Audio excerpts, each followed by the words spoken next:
क्या Lawrence gang की hit list में पूर्णिया से एमपी पप्पू यादव सबसे टॉप पर हैं? क्या लॉरेंस गैंग पप्पू यादव पर हमला करवाने वाला है?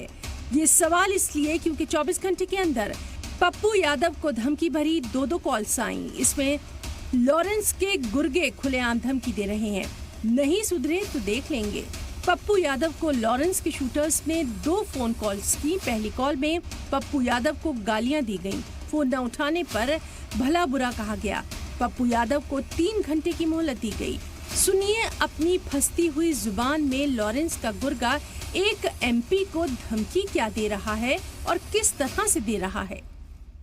प्यार से समझाया था कि भाई से यहाँ से बात कर ले हैं। भाई ने जेल के वो जैमर बंद करवा के तुझे फोन कराया और तूने फोन ना उठाया हैं। अब फिर तेरी वही हरकत हो गई हैं। अच्छी वाली सलाह हो रही थी, उसके बावजूद नहीं अगर खत्म हो रही। ले सुन ले भाई की तरफ से ना, तेरे कच्चे चबा दिए ना। 1 घंटे के 3 घंटे का टाइम तेरे पीछे ना गाड़ियां। इस धमकी की कॉल से कुछ देर बाद सांसद को दोबारा फोन आया। कॉलर के डीपी पर लॉरेंस की तस्वीर लगी हुई थी। कॉल रिकॉर्ड्स पर नजर डालिए तो वो पप्पू यादव के नंबर पर लगातार फोन कर रहा था। जराये के मुताबिक फोन करने वाले का नाम मयंक है और वो लॉरेंस की टोली में शामिल अमन साहू गैंग का शूटर है। इसके कई बार फोन करने के बाद पप्पू यादव ने बिलाखिर फोन उठा लिया और खुद को सांसद का पीए बताया। बातचीत शुरू हुई, सुनिए जरा। नमस्ते जी, कैसे हैं बताइए। मैं पीए हूँ साहब का। पीए है साहब का? जी पप्पू यादव जी एमपी साहब के बताइए ना, बताइए मालिक। बताइए क्या आदेश है। आदेश तो कुछ नहीं है जी। आदेश कितनी है, ये गलत कमेंट या कहीं किसी के खिलाफ बोलना सोच समझ के बोलना चाहिए भैया। किसी के खिलाफ, क्या कह रहे हैं हम? किसी के खिलाफ, किसी के सही चीज के खिलाफ जो बात जो नॉर्मल में जो ट्वीट करते हैं ना, किसी भी घटना को लेके, किसी भी परिस्थिति को लेके वही ट्वीट होता है। कोई किसी व्यक्ति के बारे में, किसी चीजों के बारे में कोई मतलब उन्हें नहीं रहता है। वो ट्वीट जब कोई घटना घटती है तो एज ए पॉलिटिकल ट्वीट होता है, तो पॉलिटिकल ट्वीट वो अपना करते हैं। उसमें कोई नहीं कोई दुश्मनी कर्मकांड दोनों करते हैं जी। कर्मकांड दोनों करते हैं भैया। कर्म करेंगे बाद में। भाई साहब की वो डायलॉग तो सुना होगा। सांसद पप्पू यादव ने धमकी को नजरअंदाज करते हुए बातचीत को आगे बढ़ाया। लगभग सफाई देते हुए कहा कि वो एक एमपी है और वो 7 बार के हैं। इसके जवाब में गुर्गा बोल रहा है, पॉलिटिक्स छोड़कर जो हमारे रास्ते में आएगा वो मिटा दिया जाएगा। भाषा अलग थी लेकिन भाव वही था। भैया एक बात समझिए, मैं आपको बता दूं, बहुत क्लियर हूं मैं इस मामले में कि पप्पू यादव जी देश के 7 बार इंडिपेंडेंट एमपी रहे हैं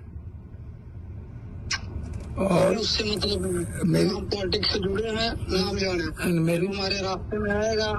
मेरी बात उसके साथ जो आज हो रहा है वही होता जाएगा। आपके रास्ते में ना कोई जा रहा है, ना जाता है, ना जाएगा। वो पॉलिटिकल चीजें हैं, पॉलिटिकल चीजें होती रही। यानी लॉरेंस के गुर्गे ने 2 टूक धमकी दी, नहीं सुधरे तो वही होगा जो बाबा सिद्दीकी के साथ हुआ, वही होगा जो लॉरेंस को चुनौती देने वालों के साथ होता रहा है।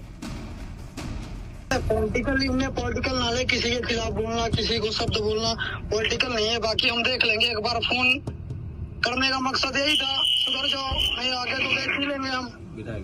नहीं निश्चित रूप से आप बेफिक्र रहे। आप बेफिक्र फोन नहीं करेंगे ना, हमें डिस्टर्ब करना। ओके। इसके बाद शुरू हुआ दूसरा कॉल भी कट गया, लेकिन लॉरेंस के शूटरों ने साफ चेता दिया, नहीं सुधरे तो अंजाम बहुत बुरा होगा। पप्पू यादव ने इसके तुरंत बाद बिहार के डीजीपी को फोन लगाया। बताया जा रहा है कि डीजीपी आलोक राज से पप्पू यादव ने सिक्योरिटी बढ़ाने की मांग की। डीजीपी ने पूरे मामले की लिखित शिकायत पूर्णिया रेंज के आईजी से करने को कहा। इसके बाद पप्पू यादव ने होम मिनिस्टर अमित शाह को चिट्ठी लिखी। इस चिट्ठी में उन्होंने लिखा, लॉरेंस बिश्नोई गैंग की धमकी के बाद सुरक्षा घेरा बढ़ाया जाए, वाई श्रेणी से बढ़ाकर जेड कैटेगरी की सिक्योरिटी इंतजाम कराए जाए। उन्होंने बिहार होम मिनिस्ट्री पर सवाल उठाते हुए कहा कि बिहार होम मिनिस्ट्री उनकी हिफाजत करने में जरा भी एक्टिव नहीं नजर आ रहा। उन्होंने आगे लिखा कि अगर उनका कत्ल हुआ तो इसके लिए मरकज और रियासती सरकार दोनों जिम्मेदार होंगी। अब मेरी सुरक्षा की जिम्मेदारी सरकार जाने, क्या होगा, दायित्व सरकार की है। मैंने तो डीजी साहब से कही, मैं आईजी से कहा, मैं सीएम साहब से कई बार मिलने का प्रयास किया, नीतीश बाबू से, मैं उनके चीफ सेक्रेटरी से बातचीत की सुरक्षा को लेकर के। जिन लोगों को कोई सुरक्षा की जिम्मेदारी नहीं है, दायित्व नहीं है, जो सत्ता के साथ रहेंगे, जिनको सुरक्षा का कोई मतलब नहीं, उनको ये लोग जेड देंगे। दरअसल 12 अक्टूबर को मुंबई में बाबा सिद्दीकी की गोली मारकर हत्या कर दी गई थी। मर्डर की जिम्मेदारी लॉरेंस बिश्नोई गैंग ने ली। इसके एक दिन बाद ही 13 अक्टूबर को पप्पू यादव ने सोशल मीडिया प्लेटफॉर्म एक्स यानी ट्विटर पर लॉरेंस बिश्नोई गैंग को 2 कौड़ी का गुंडा बताते हुए धमकी दे डाली। इसके बाद पप्पू यादव ने मुंबई जाकर बाबा सिद्दीकी के बेटे जीशान सिद्दीकी से खास मुलाकात की, सलमान खान को फोन किया।